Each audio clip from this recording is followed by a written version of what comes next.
Digital orbit install करण्यासाठी play स्टोअरवर जाऊन search बटनवर click केल्यानंतर इथे डिजिटल ऑर्बिट लिहून क्लिक करा. इथे खालती इन्स्टॉलचं बटन दिसत आहे. डिजिटल ऑर्बिट आता हे इन्स्टॉल होत आहे.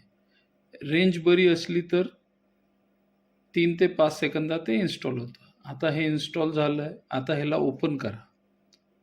ओपनचं बटन दाबल्यावर अशा प्रकारे स्क्रीन येईल, जिथे लॉग इन विथ जीमेल आणि लॉग इन विथ फोन. सध्या आपल्याला लॉग इन विथ जीमेलवरनंच करायचं आहे.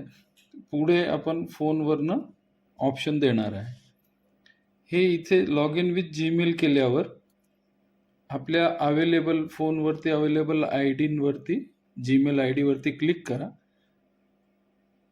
त्याच्यावरती क्लिक केलं की अशा प्रकारे स्क्रीन आहे. त्याच्यावरती सर्वप्रथम महाराष्ट्र स्टेट, आपला जिल्हा जालना आणि त्यानंतर आपला तालुका जोही असेल तो सिलेक्ट करा आणि मग लोकेशन सेट करायची.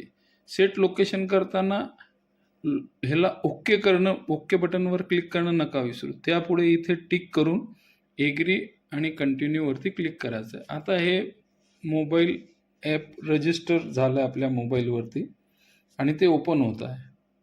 आता हे ओपन झाल्यावरती सर्वप्रथम वरती आपल्याला बातम्यांसाठी, त्याच्यानंतर इन्फॉर्मेटिव्ह बॅनर दिसतील. त्याच्यानंतर खालच्या बाजूला बॉटम साईडला बघा, लेफ्ट साईडला होम आणि राईट साईडला आपल्याला डिजिटल कलेक्शन मिळेल.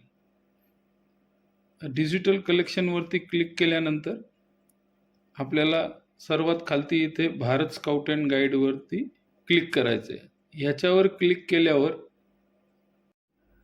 आपल्याला दिसतंय Jalna Bharat scout and guides.